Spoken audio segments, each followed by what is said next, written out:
Kasnam api.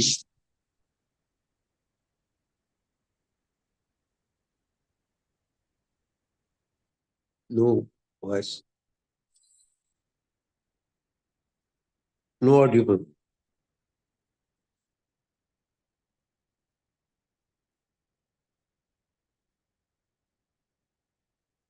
Hare Krishna. Sorry, someone called me up. Nahi kaschit kshanam api Nahi Kasnam api. Api jatu tisthati akarmakrit Jatu Tithati Akarmakrit karyate hi avasha karna Karite Avata Karma gune swabhavika balat. Gune Svabhavikair Balat. I read, you make the commentary on that. Okay, Prabhuji. Translation purport you can read it. Yeah. Translation proposed Sri Prabhupada ki chair. Translation. Not a single living entity can remain unengaged even for a moment. One must act by his natural tendency according to the modes of, according to three modes of material nature, because this natural tendencies forcibly makes him work in a particular way. Report by Sri Prabhupada. The Savavishka, or one's natural tendency, is the most important factor in action. One's natural tendency is to serve because a living entity is an eternal servant of God. The living entity wants to serve, but because of his forgetfulness of a relationship with the Supreme Lord, he serves under the modes of material nature and manufactures various bodies of service, such as socialism, humanitarianism, and altruism. However, one should be enlightened in the tenets of Bhagavad Gita and accept the instructions of Supreme Personality Godhead that one give up all natural tendencies for material service under different names and take to service the Lord. One's original nature, natural tendency is to act in Krishna consciousness because one's real nature is spiritual. The duty of a human being is to understand that since he is essentially spirit, he must abide by the spiritual tendency and not be carried away by material tendencies. His Bhaktivedanta Thakur has therefore sung, Naiche, Maare Vase, Vache Vase, Kache Abu Abdubahu Bhai. My dear brother, you are being carried away by the waves of the material energy and are suffering in many miserable conditions. Sometimes you are drawing in the waves of material nature, and sometimes you are tossed like a swimmer struggling in the ocean. As confirmed by Bhaktivedanta Vinod Thakur, this tendency is to be battered by the waves of Maya can be changed in one's original natural tendency, which is spiritual. When the living entity comes to understand that he is eternally Krishna Das, a servant to God Krishna. Jive Krishna Das, a Vishwas, कर लेते अरे दुख नाय. If instead of serving Maya under different names and one turns his service attitude towards the Supreme Lord, he is then safe and there is no more difficulty. If one returns to his original natural tendency in the human form of life by understanding the perfect knowledge given by Krishna himself in the Vedic literature, one's life is successful. Hare Krishna. Prabhu. Hare Krishna. So, very practical and real life explanation is there. I think Prabhuji, you have seen the world for most number of years. So I think you can share some things from this.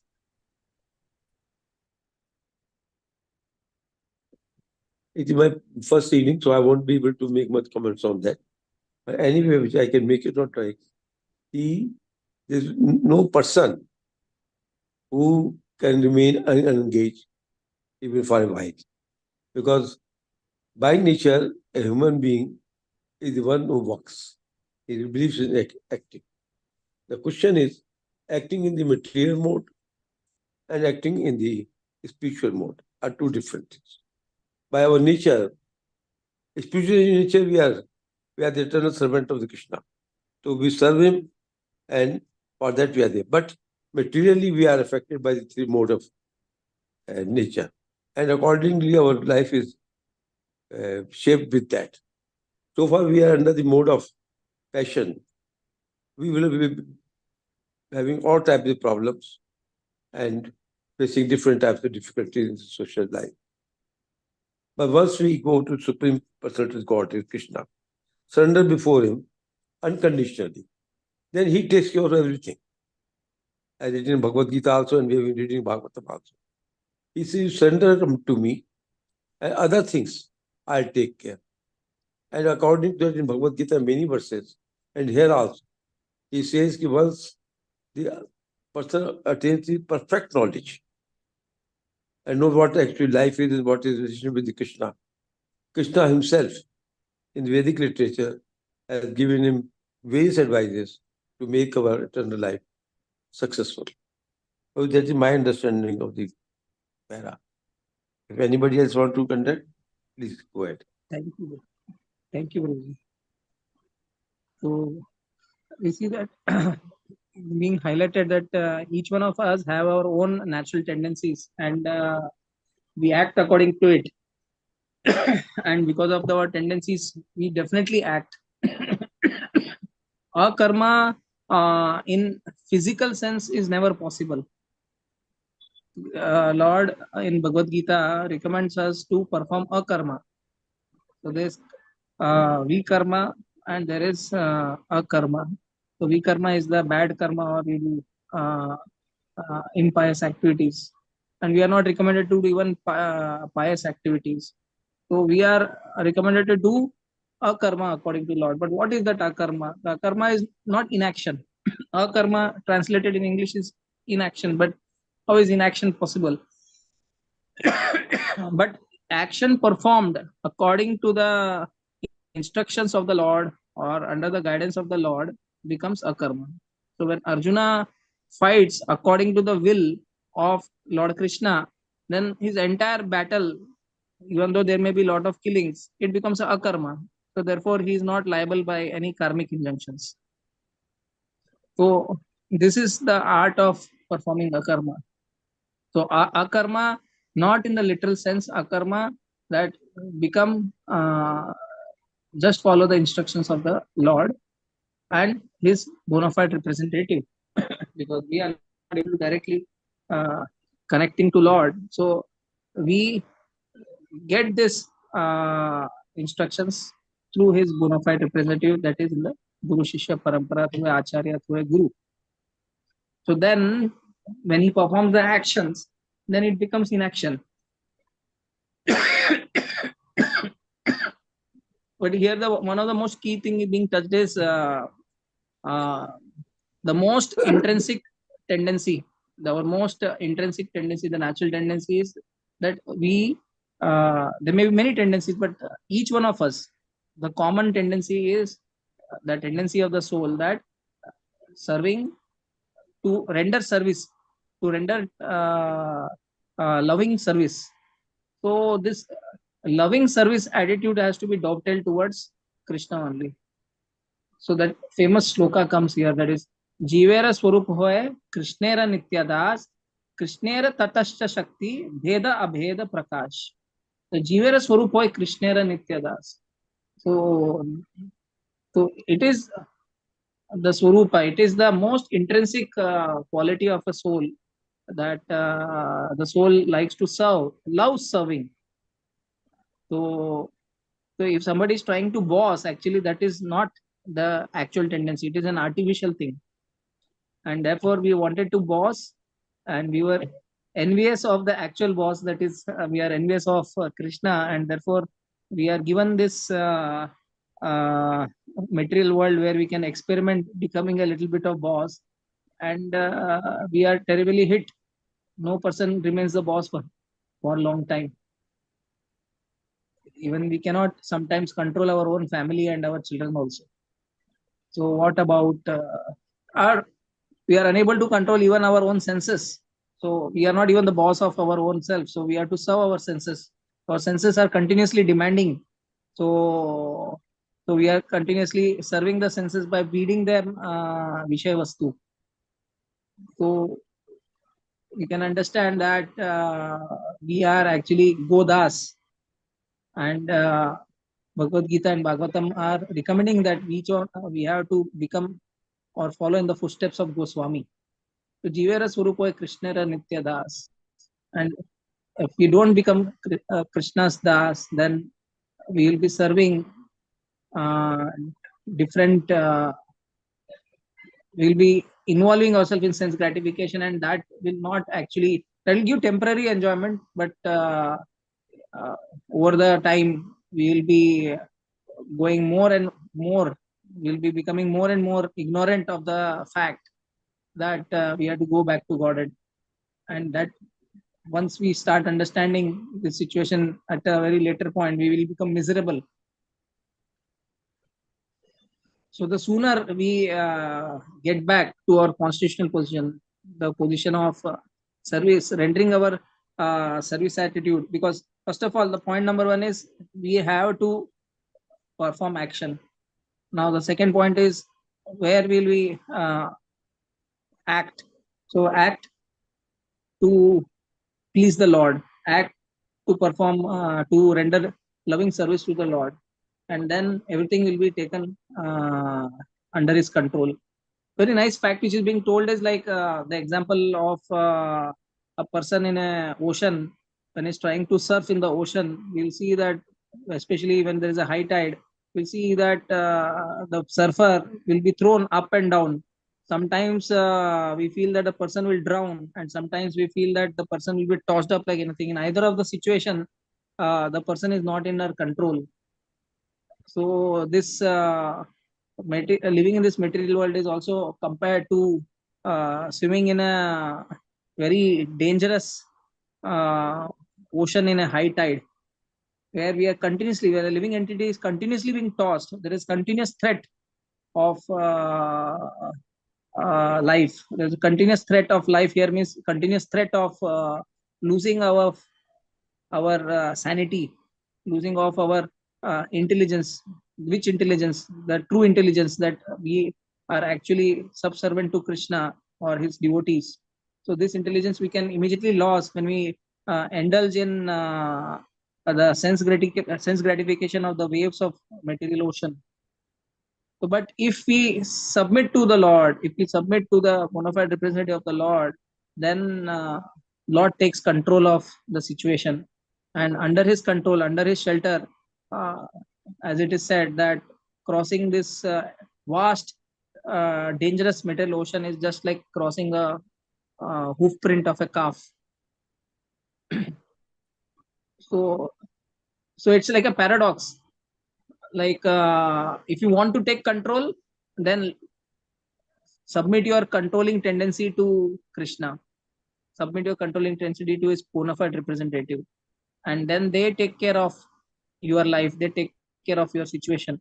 And you will be able to go far of all these situations. Hare Krishna. I think Ramtil is there.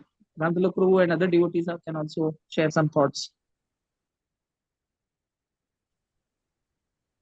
Hare Krishna Prabhu. Hare Krishna. Hare Krishna, Dandot Prabhu. Hari Dandot Bol. Pranam Prabhu. Sorry, बस अभी घर में घुसा हूँ. Yes, yes, Prabhu. I can understand. Take your time, Difficult Prabhu. time sometimes. Get settled. Then Yes. So which verse are we doing now? 53. So this is Prabhu. 53. 53.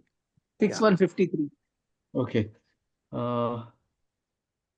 Okay, just a moment. 153. Just one. 53 only, not 1. Okay. Okay. Nahi kaschit kshan. Jati tishtinte. Hmm.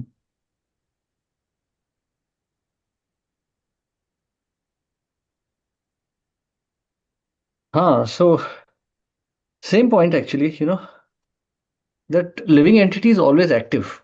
I mean, the very nature of living entity is to be conscious. Consciousness, that's the characteristic of living entity. So how can he stay inactive? It's just like, Mayavadis or Buddhists. They have this kind of misconception that the living entity can become dormant. And that's why they fail also, because that's a misconception. Living entity can never be dormant. However, you know, Krishna bhuli se jeev anadi bahir mukha ataiva maya tare de sansara dukkha. So Krishna bhuli. So as soon as living entity forgets Krishna, he will only see Maya.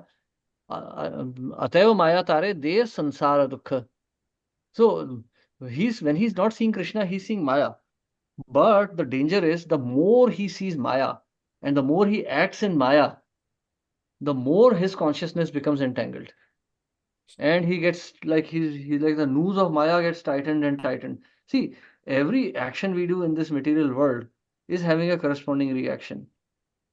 So this chain of actions and reactions keeps on building, and every reaction conditions us in some further way. And these actions and reactions, they eventually, they bind us completely into this material world. And we become totally lost. Then we have no consciousness. So you see, for example, many times we speak with devotees, why don't you commit more to bhakti? They'll say, no, Prabhu, you see, I have family commitments, I have this, I have that, I have professional commitments. What are these actually? These are reactions from our previous karmas, prarabdha. And by taking them seriously, we are creating more karma. Actually, every moment that we are not thinking of Krishna, we are being sinful. So more and more reactions are getting generated, and more we are becoming entangled. And Maya, however, gives us this illusion that we are happy in this world. So we keep getting more and more entangled, we get more and more tied up, eventually to the point that we have no memory left of Krishna. For example, these Western societies that we see, these are agnostic societies. These are not atheistic. These are agnostic. That means forget about faith, there is no belief at all. It's like there is no concept of God altogether. So that is the problem. So you see, so the more one becomes active, in Maya, the more he'll become entangled. Like a swamp. The more a man struggles, the more he'll get tied up with the mud and everything. He'll get more and more caught up in the mud. So Maya is exactly like that, and that's why yoga process tells us to remain silent. When Krishna is describing yoga in the 6th chapter, he's describing that you just become silent, because the more you act in Maya, the more you are creating trouble for yourself. Mayar vashe yache bheshe kacha habudubu bhai. Waves of Maya, up and down. So by accepting Krishna, one can, however, get out. That's why Karma Yoga is prescribed. You act for Krishna. Buddhi Yoga. You cannot stay inactive, so you act for Krishna. You want to speak? Talk about Krishna. You want to eat? Take Krishna Prasad. Everything, somehow or the other. Yat karoshi yad ashnasi, yat juhoshi dadasi yat. Whatever you have to give, whatever you have to donate, whatever you have to sacrifice, do it as an offering to Krishna. Because you cannot stay as inactive. You have to act. So that is the process. So by acting for Krishna, just today actually I was having a discussion with one devotee in the morning. The devotee was asking a question on the 2nd chapter. I had given her a homework on this topic to study the 2nd chapter of 1st canto, and she was asking the same questions. We were having the same discussion that it's not a question of acting or being inactive or using your conditioning. It's a question of haritoshanam, satisfaction of the Lord. Samsiddhim haritoshanam, achieving the satisfaction of the Lord. So what does that mean? That it doesn't matter how we are acting, how we are thinking. If it is for Krishna, it is completely all right. But if it is not for, but having said that, for Krishna, it literally should be for Krishna. Not that I do whatever I concoct and then I offer it to Krishna. No. Not that I am flirting with Mataji in the temple and saying, Prabhu, I am preaching them Krishna. No, that is concoction. Or I eat anything nonsense and I say, this is all offering to Krishna. No, then I must do what is an offering to Krishna. So, for example, if I'm speaking, I should speak what is pleasing to Krishna, not to me. It may be very unpleasant for me. But if it is pleasing Krishna, then I should speak. So, Arjun as a Kshatriya was fighting on the battlefield. It was his nature to fight. But that fight was very unpleasant for him, Mahabharata. But he did it as an offering to Krishna. And that's why that's perfection. And that's why that is called Buddhi Yoga. Hare Krishna. Yes, any questions or comments?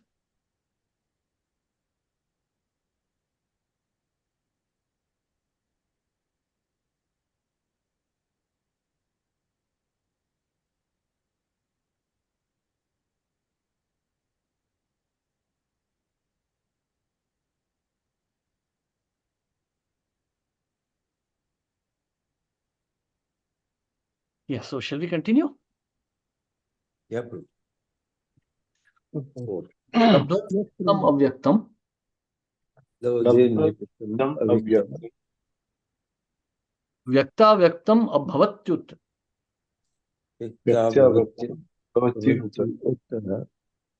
Yatha yoni yatha bijam.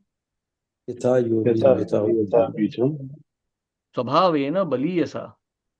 Swabhavena baliyasa. Yes. Very cool. Yes, please. Translation and purport by Steven Grace Point Translation. The fruit of activities a living being performs, whether pious or impious, are the unseen cause for the fulfillment of its desires. This unseen cause is the root for the living entity's different bodies. Because of his intense desire, the living entity takes birth in a particular family and receives a body which is either like that of his mother or like that of his father. The gross and subtle bodies are created according to his desire. Purport. The gross body is a product of the subtle body, as stated Bhagavad Gita 8.6. Yam yam vapi smaran bhavam tyajati ante kalevaram. Tam tam evaiti kaunteya sada tad bhavavita. Whatever state of being one remembers when one quits the body, that state he will attain without fail. The atmosphere of the subtle body at the time of death is created by the activities of the gross body. Thus, the gross body acts during one's lifetime, and the subtle body acts at the time of death. The subtle body, which is called Linga, the body of desire, is the background for the development of a particular type of gross body, which is either like that of one's mother or like that of one's father. According to Rig Veda, if at the time of sex the secretions of the mother are more profuse than those of the father, the child will receive a female body. And if the secretions of the father are more profuse than those of the mother, child will receive a male body. These are the subtle laws of nature, which act according to the desire of the living entity.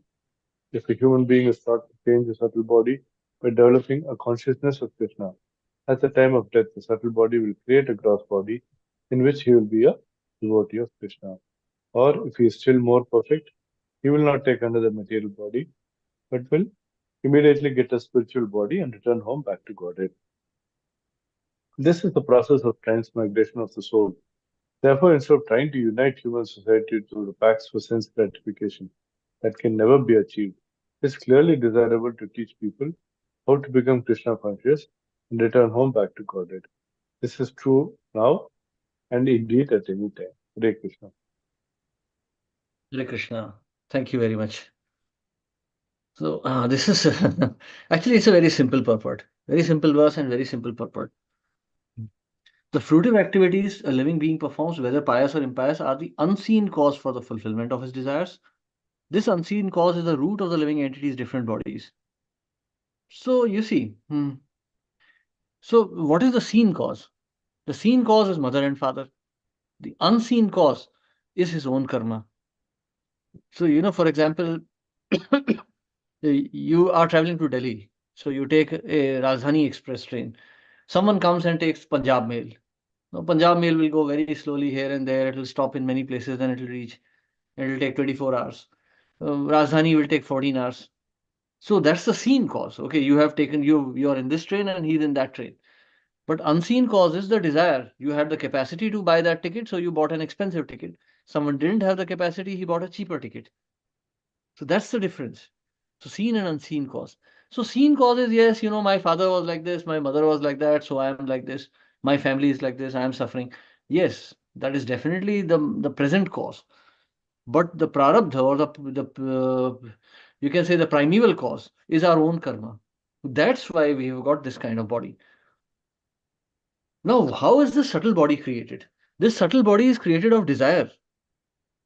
You know, yam yam vapi smaran bhavam. This is something we have discussed many times before because Prabhupada discusses it so many times.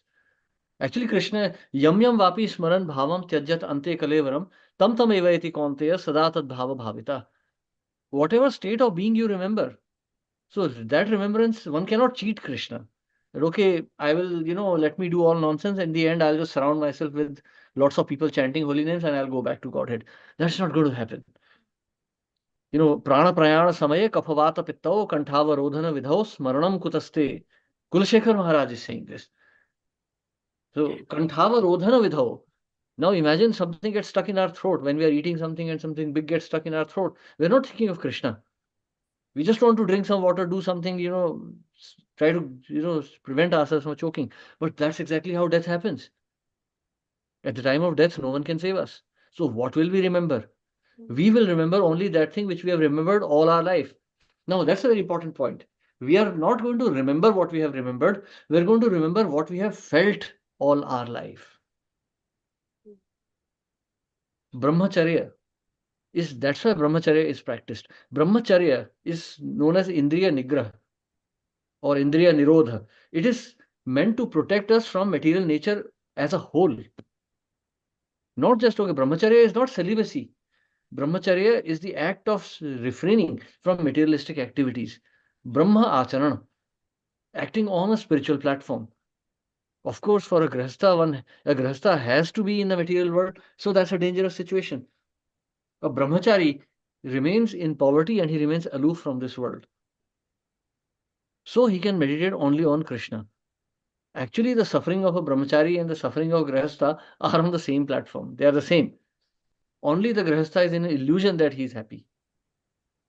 Brahmachari is also having equal happiness that a grihastha has, because that's the law of nature.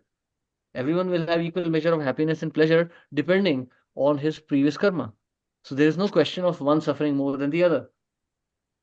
But by accepting voluntarily all his share of suffering, the brahmachari becomes purified in his consciousness.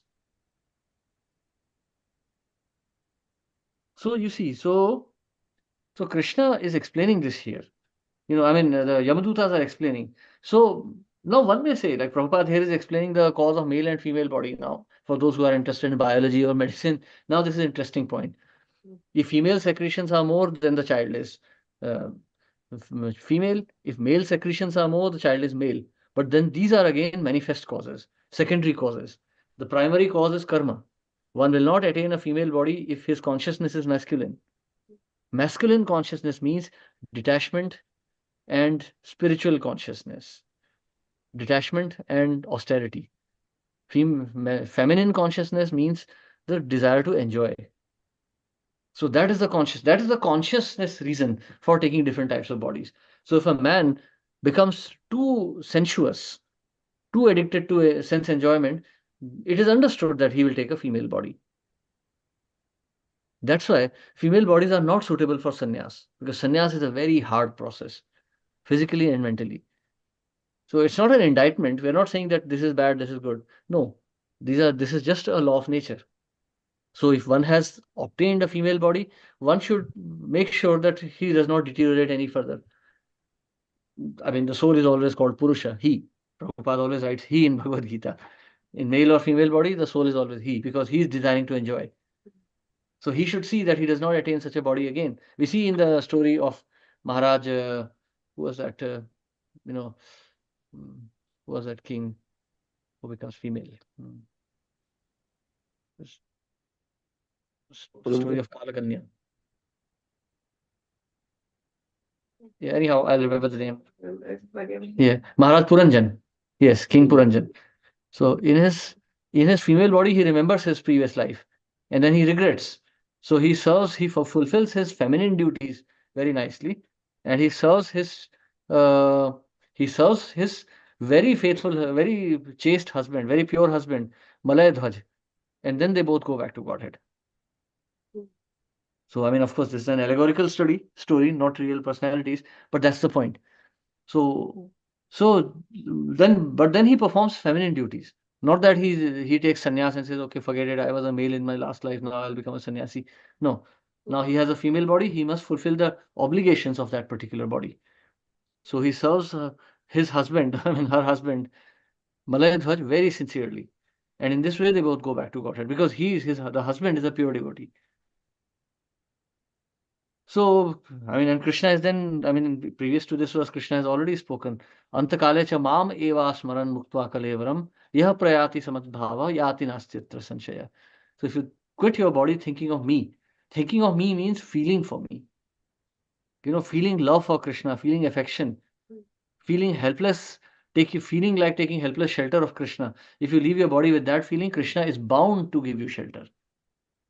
That's the whole process. That's why our devotees in the previous times, they used to remain in helpless conditions in ISKCON, whether they were in Europe or America or India. They led very helpless lives so that they could they could remain in full shelter of Krishna. That was Srila Prabhupada's preaching, and that was his ISKCON. So this is the process of transmigration. So every thought that you're cultivating is a small link in the chain, which is your consciousness. So every single thought of yours, please make sure that it is for the service of Krishna and nothing else. Hare Krishna. Yes, any questions or comments here? Hare Krishna, Dandavat Pranam. Dandavat Pranam. Prabhuji, if either of the spouse is a devotee, the other partner automatically gets. No, actually. It's like this. If the partner is a devotee, I mean, let's say for theory's sake that partner is a pure devotee.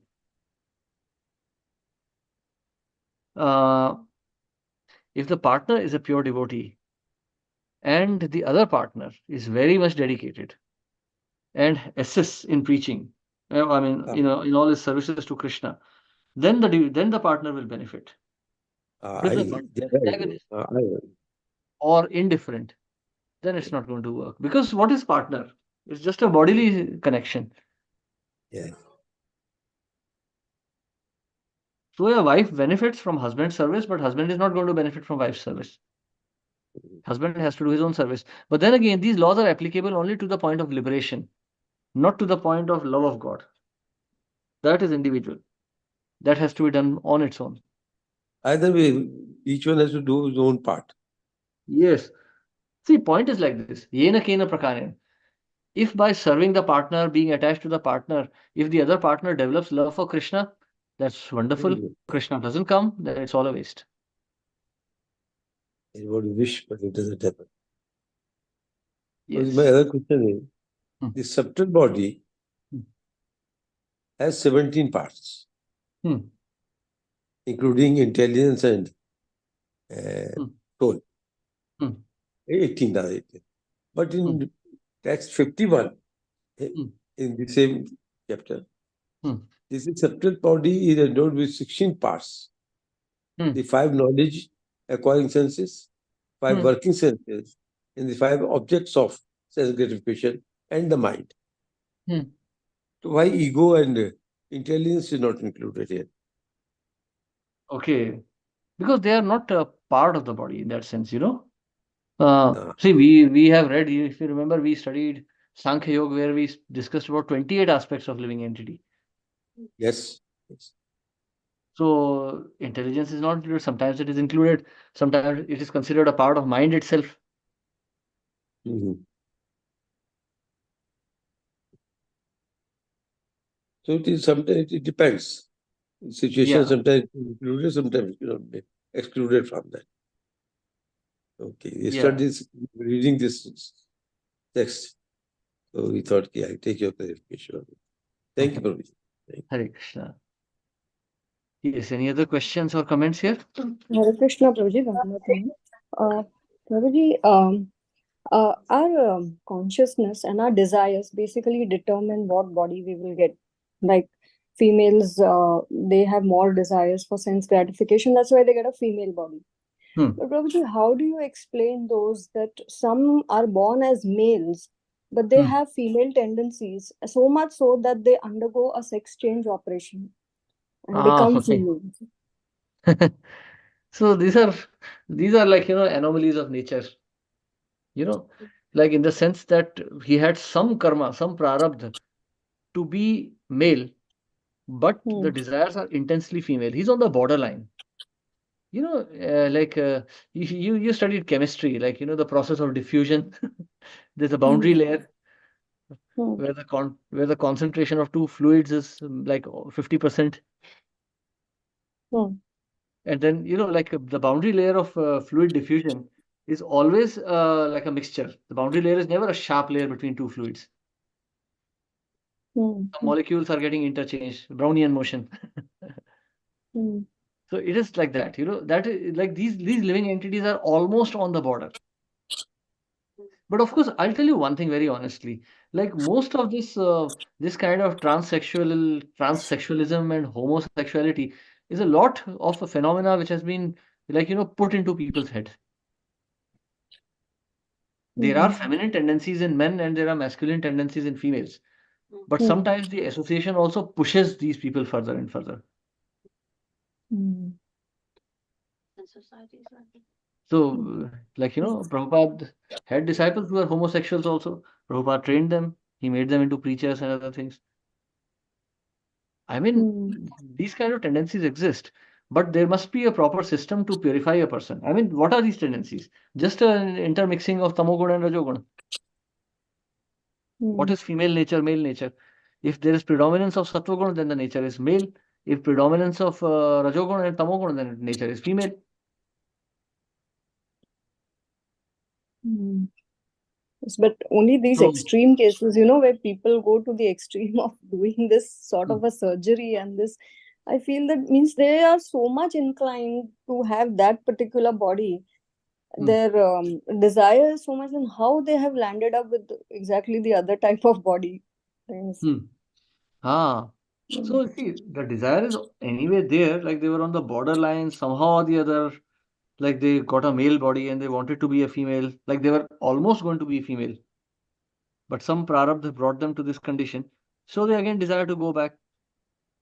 So if somehow, like if they practice hard austerities, purify themselves, they'll become free. See, one thing we must understand also here, another thing that we have to understand is that whether male or female, whether a homosexual or heterosexual, one has to give up that conditioning. Hmm. It's like this, like it's not that there's a man, so he's pure. No, man will be naturally attracted to women. So he has to Hmm. purify himself. Brahmacharis are not like natural born brahmacharis. Okay, I'm not attracted to female. No, they practice austerity. Okay, this may be an attractive female, but I am not going to look.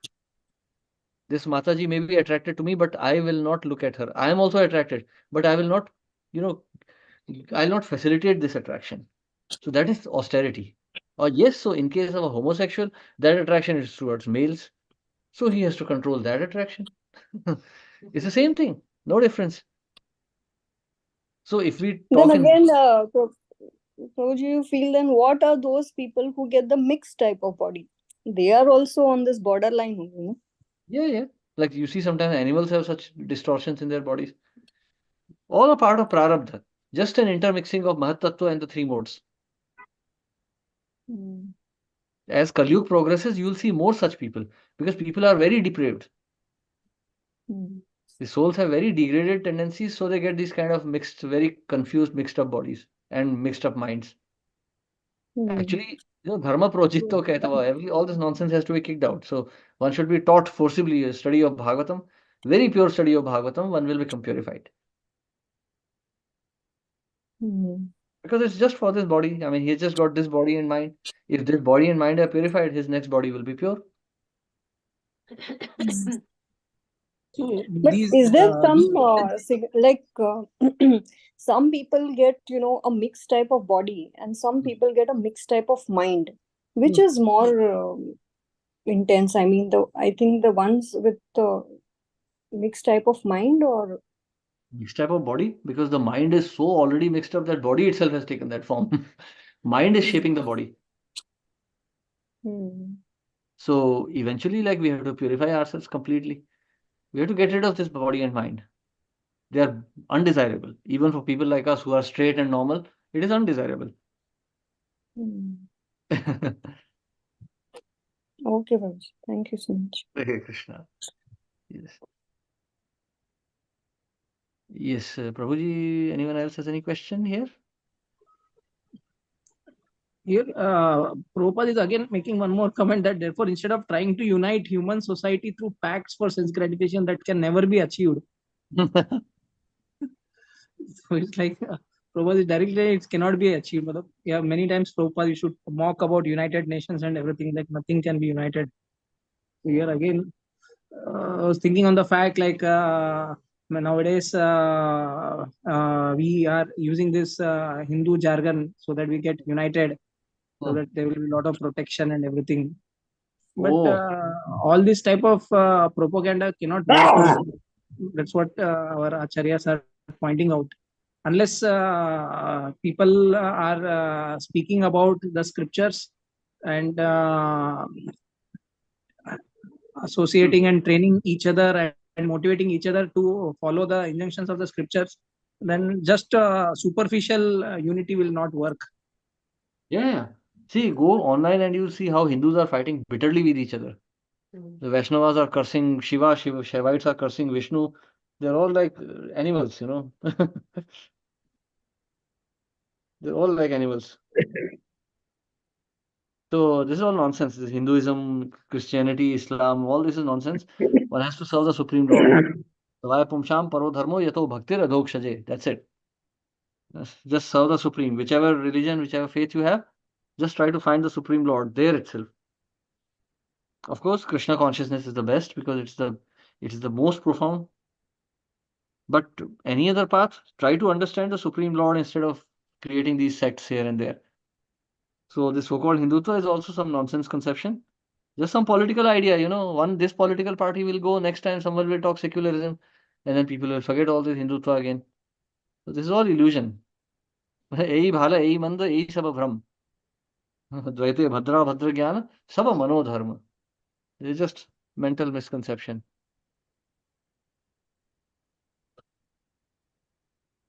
Okay. So we stop here Thank today. you, We Prabhuji. continue. Yes, Prabhu.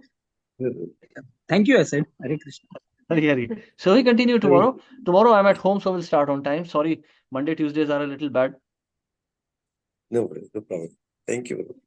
Hare Krishna. Hare Srila Prabhupada ki jai. Jai. Hare Krishna, Prabhuji. Thank you. Hare Krishna, Prabhu. Hare Krishna. Thank you. Hare Pranam Prabhu. Hare Krishna. Good pranam. Hare Thank Krishna. you, Prabhuji. Thank you, all the devotees. Hare Hare Krishna, Krishna. Hare Hare Krishna. Krishna. Thank you, Prabhuji. Thank you, Pranam. Krishna. Thank you. Dandat pranam.